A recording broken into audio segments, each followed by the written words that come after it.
데살로니가전서 5장 17절과 18절의 말씀을 보면 쉬지 말고 기도하라. 이는 그리스도 예수 안에서 너희를 향하신 하나님의 뜻이니라. 이렇게 말씀을 기록하고 있습니다. 쉬지 말고 기도한다. 우리의 호흡을 쉬지 않고 호흡하는 것처럼 하나님 앞에 기도하는 삶이 우리의 삶 속에 아름답게 이어질 수 있기를 소원합니다. 오늘 우리가 읽은 이 본문의 말씀 누가복음 11장 1절부터 4절 말씀을 제가 다시 한번 읽겠습니다. 예수께서 한 곳에서 기도하시고 마치심에 제자 중 하나가 여짜오되 주여 요한이 자기 제자들에게 기도를 가르친 것과 같이 우리에게도 기도를 가르쳐 주옵소서. 예수께서 이르시되 너희는 기도할 때 이렇게 하라. 아버지여 이름이 거룩히 여김을 받으시오며 나라가 임하시오며 우리에게 날마다 일용할 양식을 주시옵고 우리가 우리에게 죄지은 모든 사람을 용서하오니 우리 죄도 사하여 주시옵고 우리를 시험에 들게 하지 마시옵소서 하라. 이 말은 기도를 가르치신 예수님, 다시 말하면 우리가 기도를 주님께로부터 배워야 바른 기도를 드릴 수 있다고 하는 그런 의미의 말씀이죠. 본문을 살펴보시겠습니다. 여러분 누가복음 11장 2절의 말씀을 함께 읽습니다. 11장 2절 말씀입니다. 예수께서 이르시되 너희는 기도할 때 이렇게 기도하라. 아버지여 이름이 거룩히 여김을 받으시오며 나라가 임하시오며. 할렐루야. 기도할 때 너희는 하나님을 아버지여 라고 부르라고 하는 얘기입니다. 이 말은 기도라고 하는 것은 사랑하는 아들과 사랑의 아버지 하나님과의 사랑의 대화라고 하는 것을 의미하는 것입니다. 하나님을 아버지여라고 부른 이 예수님의 기도의 시작은 마가복음 14장 36절에서 그 절정에 이르렀다고 생각이 됩니다.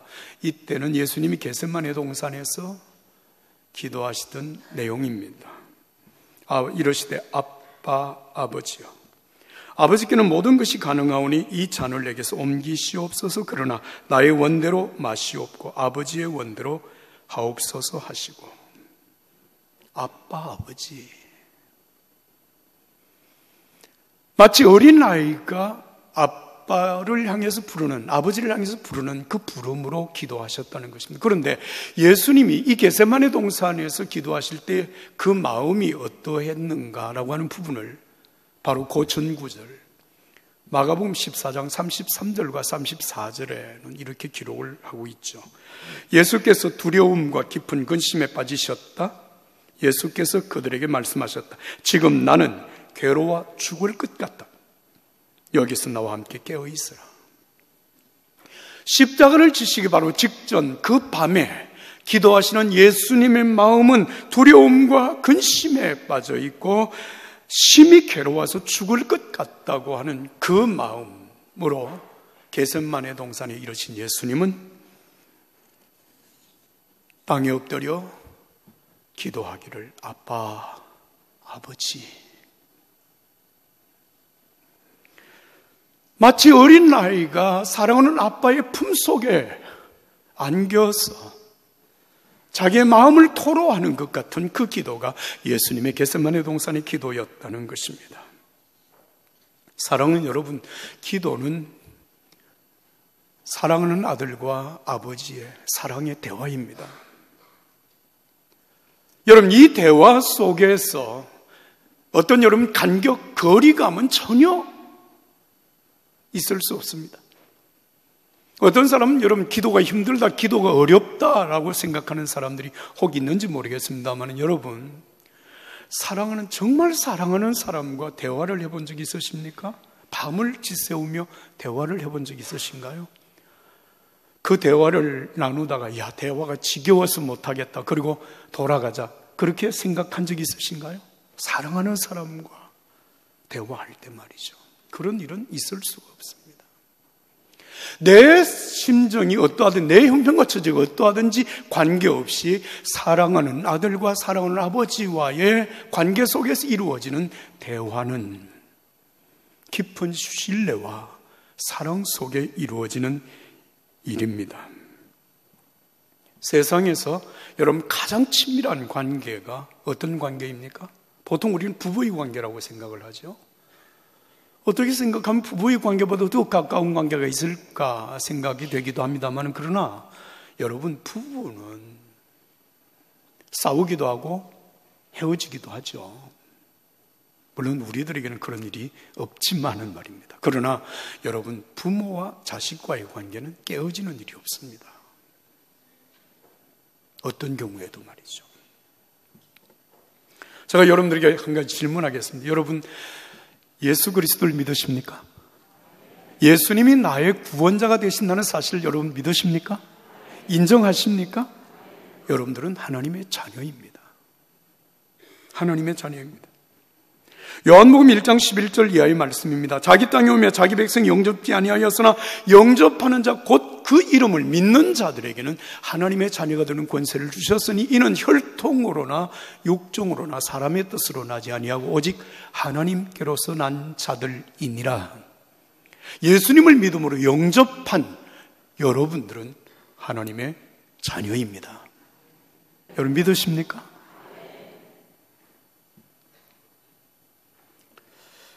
여러분, 우리는 우리 스스로 가끔 이런 생각을 하죠. 내가 이렇게 살면서 내가 진짜 구원받은 하나님의 자녀가 맞아? 예수 믿는 어떤 사람들을 향하여서 사람들이 너 그렇게 살면서도 구원받은 게 맞아? 하나님의 자녀가 맞느냐라고 여러분 그런 질문을 하거나 내 스스로 내 자신에 대해서 그런 회의적인 느낌을 가질 때가 있습니다. 그리고 여러분 분명히 아셔야 될 것, 에베소서 2장 8절 이하의 말씀입니다. 너희는 그 은혜에 의하여 믿음으로 말미암아 구원을 받았으니 이것이 너희에게서 난 것이 아니요 하나님의 선물이라. 행위에서 난 것이 아니니 이는 누구든지 자랑하지 못하게 함이라. 우리는 그가 만드신 바라. 사랑하는 여러분, 하나님께서 우리를 택하시고 우리를 하나님의 자녀를 삼으신 것은 우리의 행위가 남보다 더 특별했기 때문에, 더 선하기 때문에, 더 충실하기 때문에 여러분 우리를 택하신 것 아닙니다. 어느 누구도 자기의 행위로 구원받을 만한 사람은 존재하지 않습니다. 하나님이 우리를 선택하시고 예수 그리스도의 십자가의 은혜로 우리의 죄를 대속하시고 예수 그리스도를 믿음으로 영접한 모든 사람들을 하나님의 자녀 삼아주신 것은 전적인 하나님의 은혜입니다. 우리는 그 은혜를 믿습니다. 우리 자신이 자랑할 만한 어떤 것이 있어서가 아니라 우리를 향하여서 베푸신 하나님의 그 은혜와 사랑을 믿기 때문에 우리는 오늘 또 하나님 앞에 있음을 고백합니다. 그래서 우리는 하나님의 작품입니다. 하나님이 만드신 바라. 사랑하는 여러분, 내가 하나님의 자녀라면 그 하나님을 사랑하는 것 당연하고 그 하나님을 신뢰하는 것 당연하고 여러분 독생자를 우리에게 아낌없이 주신 그 하나님, 우리를 사랑하심이 당연해서 우리가 기도할 때 하나님을 그렇게 부르는 것입니다. 아빠, 아버지. 한번 불러보실까요? 아빠, 아버지.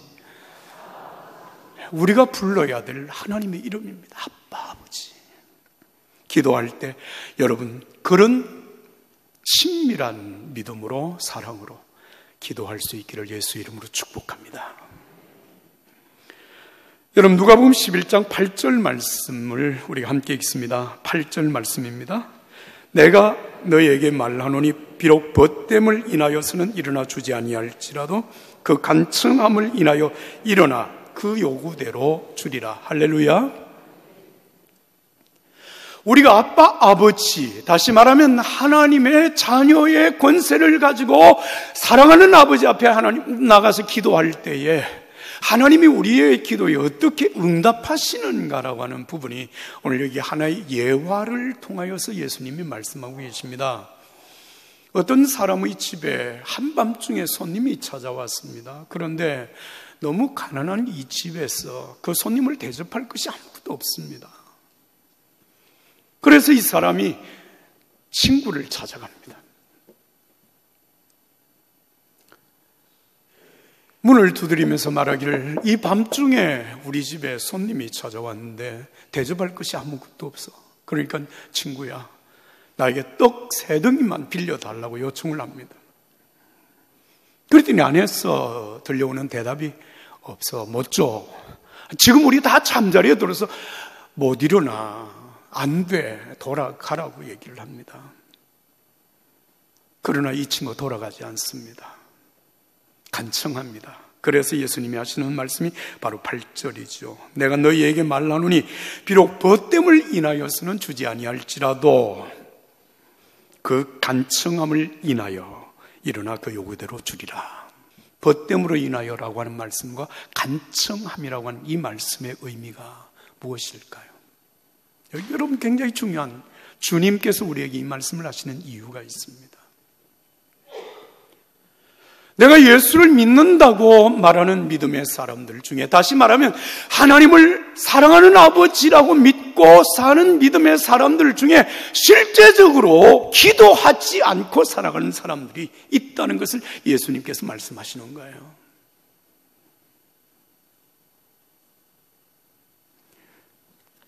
기도를 하다가 중단하는 사람, 포기하는 사람, 기도가 이루어지지 않는다고 하나님을 원망하며 돌아서는 사람들을 향하여서 주님이 말씀을 하신 것입니다. 자녀는 아버지를 철저하게 신뢰합니다. 사랑합니다. 제가 물어보겠습니다. 여러분들이 어릴 때 이렇게 성장하는 과정 속에서 부모님으로부터 매를 몹시 맞아본 적이 있으십니까? 한번 손들어 보시면 어떨까요? 손들지 마세요. 약간 좀 창피하잖아요. 정말 죽도록 맞아가지고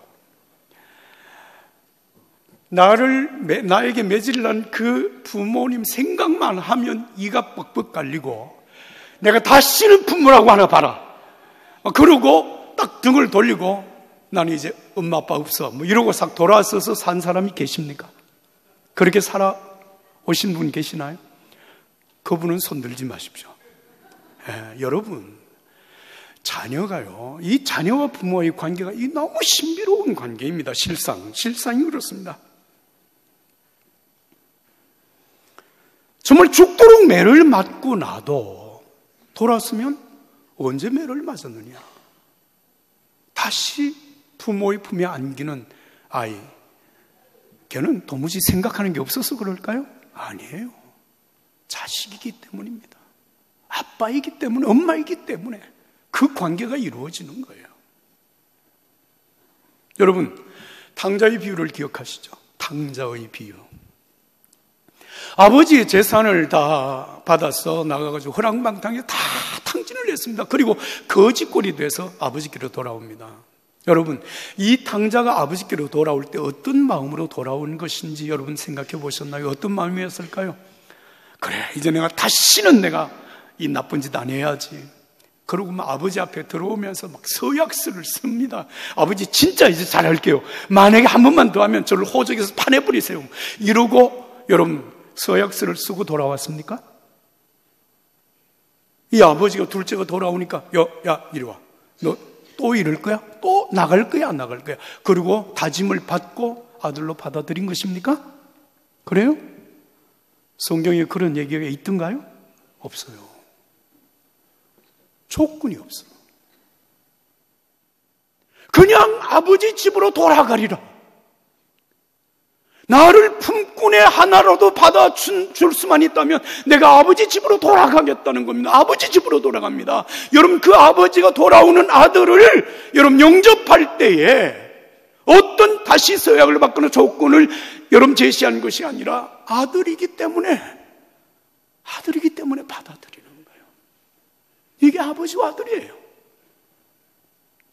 오늘 우리가 하나님 앞에 돌아오게 된 것도 바로 그 아버지와 아들의 관계 속에서 오늘 우리가 여기에 있음을 여러분 믿으시면 아멘 합시다. 할렐루야. 그렇습니다. 믿음의 사람은 결코 기도하다가 돌아서지 않습니다. 포기하지 않습니다. 그 기도가 빨리 이루어지지 않는다고 여러분 하나님을 향하여 원망하고 불평하거나 하나님을 욕하고 돌아서지 않는다는 것입니다. 오늘 이 본문의 말씀 9절부터 12절까지 말씀입니다. 내가 너희에게 이르노니 구하라 그리하면 너희에게 주실 것이요 찾으라 그리면 찾아낼 것이요 문을 두드리라 그리하면 너희에게 열릴 것이니 구하는 이마다 받을 것이요 찾는 이가 찾아낼 것이요 두드리는 이에게 열릴 것이니라. 너희 중에 아버지 된 자로서 누가 아들이 생선을 달라는데 뱀을 주며 알을 달라는데 전갈을 줄 자가 있겠느냐? 여러분, 이 말씀 속에서 예수님께서 우리의 기도를 가르치는 세 가지 중요한 단어가 있습니다. 구하라, 찾으라, 문을 두드리라. 물론 이 세 가지 단어의 의미는 각각 다릅니다만 이 세 가지 단어에 여러분 공통적인 한 가지 중요한 사실이 있습니다. 그것이 뭔가 하면 구하다가 중단하지 않습니다. 찾다가 포기하지 않습니다. 문을 두드리다가 돌아서지 않습니다. 끝까지 구하고 찾을 때까지 찾고 문이 열릴 때까지 두드리는 것입니다. 이것이 기도입니다. 왜 그렇게 합니까? 나는 아들이니까, 나는 하나님의 자녀이니까, 하나님은 나를 사랑하시는 아버지이시기 때문에 그 아버지를 신뢰하고 그 아버지를 사랑하는 아들이, 여러분, 기도가 속히 이루어지지 않는다고, 내 뜻대로 되지 않는다고 포기하거나 돌아서지 않습니다. 간청합니다. 이것이 아들의 기도입니다. 자녀의 기도입니다. 예수님은 마태복음 15장 21절부터 28절 한 가지 사건을 통하여서 우리에게 이 믿음의 교훈을 하고 있습니다. 하루는 예수님께서 두로와 시돈 지방으로 들어가시는데 그 지방에 살고 있는 가나안 여인이 예수님 앞에 달려나와서 간청을 합니다. 주님, 저를 불쌍히 여겨주십시오. 제 딸이 흉악한 귀신에 들려서 고통을 받고 있습니다. 얼마나 간청하며 간절하게 애원을 했든지. 그런데 예수님은 들은 척도 하지 않습니다. 갈 길을 계속해서 가십니다. 제자들이 그 여인의 모습을 너무 측은하게 여긴 나머지 예수님께 이렇게 얘기를 하죠. 예수님, 좀 도와주시고 가시죠. 그랬더니 예수님의 대답이 너무 냉정합니다. 나는 이스라엘의 잃어버린 양들 위하여서 왔지 저런 사람 위해서 오지 않았다는 겁니다. 그 순간에 이 여인이 예수님 앞에 가까이 다가와서 무릎을 꿇고 다시 간청합니다. 주님, 저를 좀 도와주세요. 저를 좀 도와주세요. 예수님의 대답이 더 냉정합니다. 자녀의 떡을 쥐하에 빼앗아서 개들에게 던져주는 것이 마땅하냐? 이거 얼마나 모욕적인 은사입니까? 그런데 이 여인이 이렇게 대답을 합니다. 옳습니다. 그러나 개들도 주인의 상에서 떨어지는 부스러기를 먹고 살지 않습니까? 주님, 저를 도와주십시오. 그 말씀을 들으신 예수님이 말씀하십니다. 딸아, 내 믿음이 크도다. 그리고 그 기도를 응답하십니다. 여러분, 이 사건을 통하여서 예수님께서 오늘 저와 여러분들에게 하시고자 하시는 말씀의 의미가 뭔지 아십니까? 이 여인처럼 그렇게 비참하게 대우를 받아도 물러서지 말고 계속해서 기도하라고 그걸 가르치는 것입니까? 아닙니다. 이 여인의 간청하는 기도, 포기하지 않는 그 기도, 돌아서지 않는 그 기도는 예수님을 향한 믿음, 예수님을 향한 사랑입니다. 예수님을 신뢰하는 그의 믿음이 기도를 포기하지 않고 기도하게 했고, 예수님을 사랑하는 그의 사랑이 예수님을 욕하고 돌아서지 않게 했다는 겁니다. 여러분, 얼마나 놀라운 얘기입니까? 믿음이 없이는 기쁘시게 못하나니 하나님께 나아가는 자는 반드시 그가 계신 것과 또한 그가 자기를 찾는 자들에게 상 주시는 이심을 믿어야 할지니라. 할렐루야. 기도할 때 여러분, 포기하지 않는 것은, 간청하는 것은 우리가 하나님의 자녀이고 하나님의 사랑을 신뢰하기 때문입니다. 이 기도가 오늘 여러분들에게 있기를 예수님의 이름으로 축복합니다. 오늘 보면 13절의 말씀을 함께 읽습니다. 13절 다 같이 읽습니다. 너희가 악할지라도 좋은 것을 자식에게 줄 알거든 하물며 너희 하늘 아버지께서 구하는 자에게 성령을 주시지 않겠느냐. 기도의 응답에 대하여서 말씀하신 예수님의 말씀, 구하는 자에게 무엇을 주신다고요? 다 같이 한번 대답해 보세요. 기도하는 자에게 성령을 주신다. 성령을 주신다. 할렐루야. 여러분, 이 말씀이 별로 마음에 와닿지 않으신가요? 아니, 내가 지금 돈이 필요해서 구하면 돈을 주시든지, 내가 지금 지위가 필요해서 구하면 그 지위를 주시든지, 아니, 내가 구하는 것을 주셔야지 기껏 주님이 응답하시는 게 성령을 주셔? 에이, 성령 안 주셔도 돼. 여러분, 그렇게 생각하십니까? 구하는 자에게 따라서 합시다. 성령을 주십니다. 믿으십니까? 제가 지난 주일 여러분들에게 설교를 하면서 다른 보혜사 성령님에 대해서 설교를 했습니다. 예수님은 우리에게 보혜사로 오셔서 우리와 함께 우리를 돕는 자 되시고, 우리를 위로하시고, 우리를 위해서 변호해 주시고, 우리와 늘 함께 하신 성령 보혜사가 바로 예수님이셨습니다. 그런데 성령님은 육신으로 오신 예수님과 달리 영으로 우리에게 오셔서 우리에게 보혜사가 되시는 분이십니다. 우리와 함께 하십니다. 위로해 주십니다. 도와주십니다. 할렐루야. 그 성령님이세요. 이 성령님은 우리에게 오셔서 예수님이 나의 주되심을 알게 하고 믿게 하고, 성령님이 우리와 함께 하심으로 우리의 삶에 필요한 능력을 때를 따라 공급해 주신다고 말을 했습니다. 고린도전서 12장 4절 이하의 말씀을 보면 지혜와 지식과 믿음과 병고침과 능력 행함과 예언함과 영들 분별함과 각종 방언을 말함과 방언을 통역함을 주신다는 것입니다. 각 사람에게 성령을 나타내심은 유익하게 하려 하시며, 여러분, 이 말의 의미가 뭔가 하면 성령께서 우리에게 오셔서 우리가 살아가는 동안 필요한 능력을 때를 따라 우리에게 공급하시는 분이시라는 것입니다. 어떤 특정한 사람에게 특정한 것을 주시는 것이 아니라 성령께서 우리와 함께 하셔서 정말 성도로서 필요한 삶의 순간마다 우리에게 당신의 나타나심을 표현하신다는 것입니다.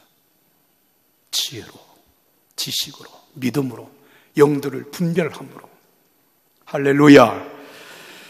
사랑하는 여러분, 뿐만 아니라 성령을 우리에게 주심으로 우리가 성령 안에 살아가는 가운데 저와 여러분들의 성품과 인격이 예수님을 닮아가게 하십니다.